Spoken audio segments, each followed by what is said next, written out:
Hello, welcome to Biology Paper 1 at Edexcel. We are this is part 3 now. So the last thing we talked about was taking cells from a plant. They were put onto agar, grown into little plantlets, and then they're put in compost. And we talked about how some of the plantlet cells develop into root cells, named the process. So that process was differentiation, just one word. Okay, so describe the advantages. So that's what I'm going to talk about the advantages of doing this, why people do it rather than have seeds. Okay, so describe the advantage of producing plants by the method shown in figure 8. Okay, so actually there's quite a few different things. So the first thing I said was the identical clones. Okay, so clones, so genetically identical copies, so clones are produced.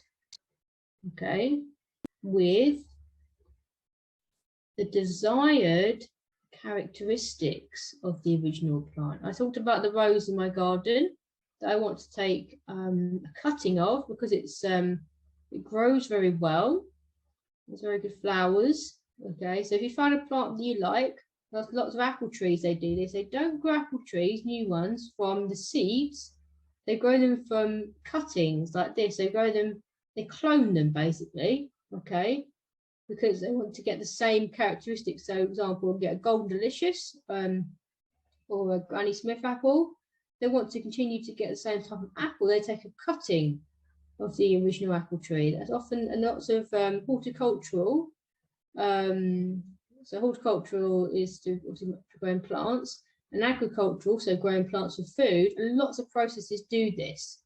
Okay, they won't take the seeds, because if you take the seeds, you get a genetically new plant. So also, there's lots of reasons, and it's quicker than sexual reproduction. So sexual reproduction is when pollen and ova, and they make seeds. Okay, quicker than sexual reproduction. Sexual is anything that involves male or female cells. Even on a flower where it's on the same plant, it's still called sexual reproduction. Okay, so anything we clone anything called asexual. Some animals can do that too. Okay, but plants we can do that. Different things, often we can do it, obtain. So also another one would be endangered plants. Okay, you can do this with. Okay, unfortunately, you can't do this with endangered animals. That's why it's a problem. Okay, because obviously, yes, lots of animals they can't clone themselves. Yeah, that some can do things like that, but often things like a panda or like that, it would reproduce in the same manner as humans. It can't just clone itself. Whereas plants, we can clone them very easily. Yeah, you can do it. Yeah, exactly. You can do it with plants from your own garden. You can do this with cutting. Okay, you might put in rooting powder. So look at how to do that, but you definitely can do it at home. So an autoclave is used to prepare the agar growth medium in step 2. Explain why the agar growth medium is autoclave. So that means like putting a hot oven, a very hot oven in autoclave. I remember I worked at school, working at school as a technician before I was a teacher, and we're using autoclave. So it's actually it sterilizes the agar growth medium. So agar is like a jelly with nutrients in it to grow bacteria, to grow plants, to grow fungi.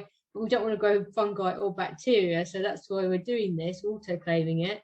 So it sterilizes it, so it kills the pathogens.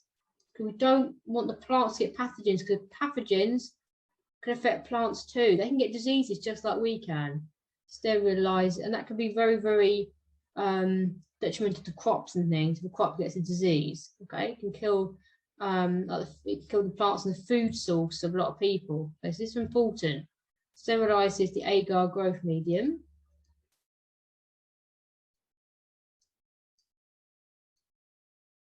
So you may have grown plants from your own garden, say on potatoes or tomatoes, they're in the same family. Then you get something called blight, okay, which is a fungal disease. Okay, and it can actually wipe out things. So it's actually very important we do this.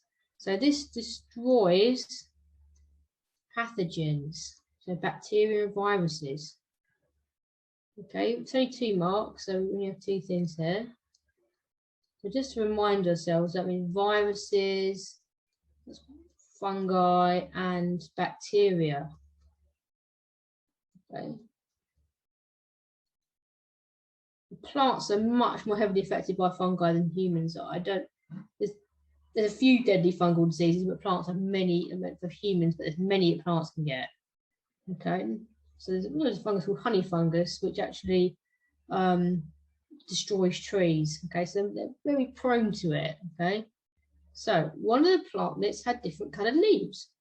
Give one reason why this plantlet had different coloured leaves. I mean, there's more than because that's a mutation. Okay, mutation. So sometimes you spontaneously, it could have been a disease, couldn't it? Though, unfortunately. Okay, it could have been a disease causing a mutation. Okay, mutations are when a spontaneous change occurs in a population. Okay, so DNA is changed by, by disease, it could be changed by radiation, and something different pops up in the population. Example, you could have plants with green leaves, and suddenly you have one with yellow leaves pops up, or like stripes on it or something. And sometimes this is a good thing, and sometimes it's a bad thing. Sometimes it's just neutral, just looks, it doesn't really affect the life of the plant. But you can get that. We get animals with kind of fur and things. Ginger hair in humans, like red, I think red hair. So I've got red hair. It's actually a mutation in humans. Okay, so yeah, it does occur in animals too. Sometimes it's just what something looks like. Sometimes it affects other things. The mutations can be good and bad, or just neutral. Okay, but it's not like that. When you say about mutation, you kind of think of like an Incredible Hulk or something. But it's not always quite like that. So it's just a slight variation, something.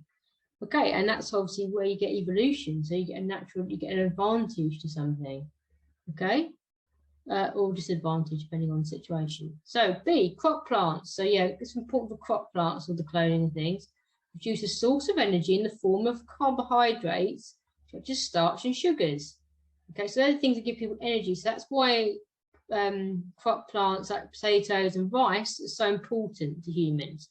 For thousands of, probably maybe millions of years, they've been important to humans because they have lots of starch and sugars which give us energy.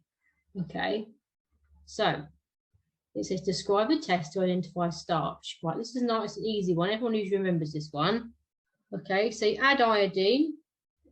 Add iodine, what's iodine solution technically? Because it's in water. Iodine solution. If the sample of whatever you have, turns blue-black, it's like an inky colour. It's quite a stark difference. You've probably done it in class. We can look it up on YouTube. It's quite a stark difference that occurs. It's quite clear.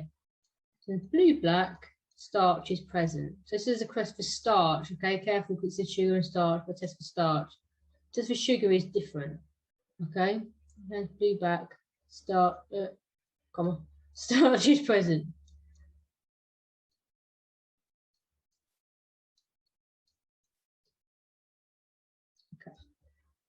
Easy as that. You probably guarantee you'll get a question like that somewhere about the test for starch. It's a very commonly asked thing. The amount of energy in the sugars extracted from crop plants can be measured using the calorimeter shown in figure 9. Right, but plant sugars, ignition wires, it's quite a device there, isn't it? Lid, stirrer, so just words round, water, thermometer. Okay, this is interesting, a calorimeter. Okay, so let's have a look. Explain why the calorimeter has a lid. Okay, that's quite easy, isn't it? So it prevents thermal energy loss, it prevents heat loss. So, so what is actually happening? How the calorimeter works? Let's explain that a little bit.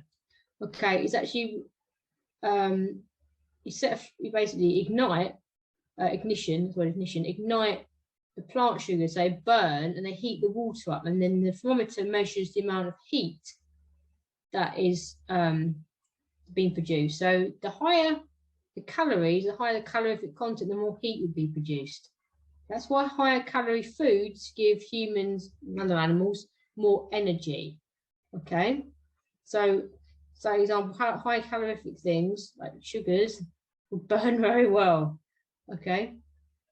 So it says, why is it over lid? Nice simple one. So prevents heat loss straight away. We can say that prevents heat loss. It's probably more obvious than you think. Prevents heat loss. Okay, so the energy used to heat the water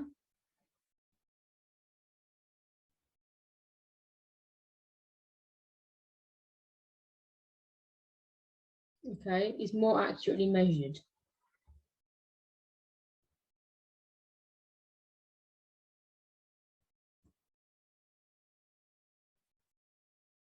Okay. Part 3. State why it is important to stir the water in the calorimeter.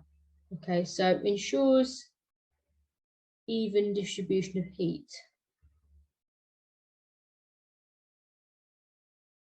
It's a bit like if you have heat on the stove top, isn't it? You stir it. Otherwise, you get one hot bit. Okay, we don't want that. So it won't cook that properly. Okay, 5. Let's have a look. Streptococcus bacteria can cause a sore throat or skin infection. There's a bacteria. An illness called Scarlet Fever can also develop during an infection with this bacterium. Bacterium means one bacteria. Bacteria is more than one. Bacterium is one. Give 2 precautions a doctor should take when treating a patient who is infected by Streptococcus. I mean, if you're we've probably all learned recently about how we prevent infection. So that's one thing we all know about. So wash hands after contact with patient. So all about washing our hands. Okay.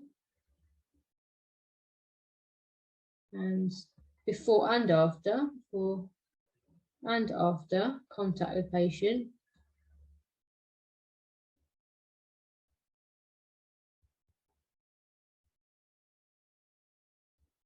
Okay, bacteria are very infectious. Okay, number 2, viruses can be too, obviously. That you also can wear a mask, so they can wear a mask. The doctor can wear a mask. Okay, so yeah, talking about the doctor here. Okay, wear a mask. Okay, so we all know about that, about wearing a mask. Okay. Part 2. From September 2013 to March 2014, there were 2,830 cases of scarlet fever in the UK. From September 2014 to March 2015, because at the same time period, different years, there were 5,943, it's gone up, 3 cases of scarlet fever. Calculate the percentage increase of the number of cases of scarlet fever between the period September 14 to March 2015 and September 2013 to March 2014. So the differences, the percentage difference. So let's have a look at this. So subtraction. So we've got let's have a look. So we've got 2 numbers, 5, 9, 4, 3. Okay, and we have 2, 8, 3, 0. So that's the difference there. 2, 5, 9, sorry, 4, 3. So we write it down because some of it's easy to make mistakes. 1 is 2, 8, 3, 0. That's 3, 1, 1, 3. So this percentage is over. There's going to be more. There's going to be more, okay, than the original, isn't it? Okay, increase. So it's going to be over 100%. So don't worry about that in this case, but it's an increase. So 3113 divided by the original amount, 2830, and we're going to times it by 100 to get a percentage. That gives 110%. So that, yeah, because it's an increase. So if it's an increase, it's going to be more than, oh, they've already given this percentage. If it's going to be an increase, it's going to be larger than 100%. If it's a decrease, it'll be less, isn't it? Okay, part 3. So let's have a look. Figure 10 shows some Streptococcus bacteria. Sort of like little round things. Some bacteria are motile, meaning they can move themselves. Why is the Streptococcus bacterium not motile? So what does it not have? Okay, so plasmids don't help something move, ribosomes don't help something move, acrosomes don't help something. It's a flagella. The flagella is like a little wiggly bit. So some bacteria draw this. So I hope you remember if you laugh, isn't it? So some bacteria have a little wiggly bit at the back. Okay, that's an arrow I'm drawing. And that's called a flagella. Okay, so these don't have that because they can't move themselves. So hopefully now I've made you laugh a bit, not a wiggly bit. It's called a flagella. Okay, next one. Patients with scarlet fever can be treated with antibiotics, which is a bacteria. New viruses can't. Okay, new antibiotics need to be tested before they can be used in patients, which is the correct sequence for development of a new medicine. Okay, so testing in healthy volunteers or cultured. I mean, you're going to go for the cells first, aren't you, to make sure. So you can mark off these. I mean, they aren't right. So it's going to be cultured cells. Okay, double blind on patients and volunteers. I mean, you're going to do the volunteers first.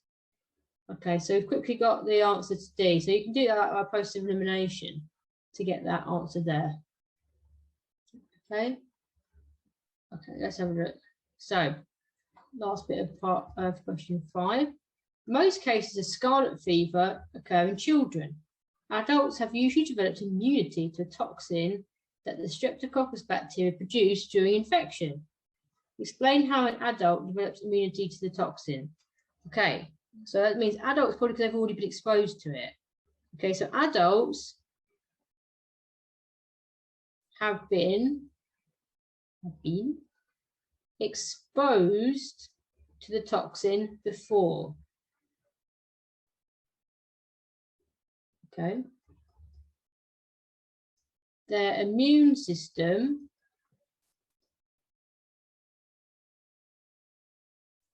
responded.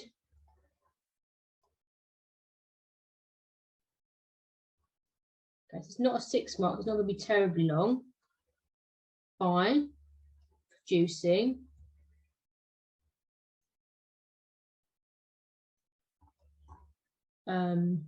you would get a mark for saying antibodies. Lymphocytes is the very correct term. Lymphocytes, so you have to think about that. Lymphocytes. Antibodies will also give you a mark. Okay. And memory lymphocytes are produced.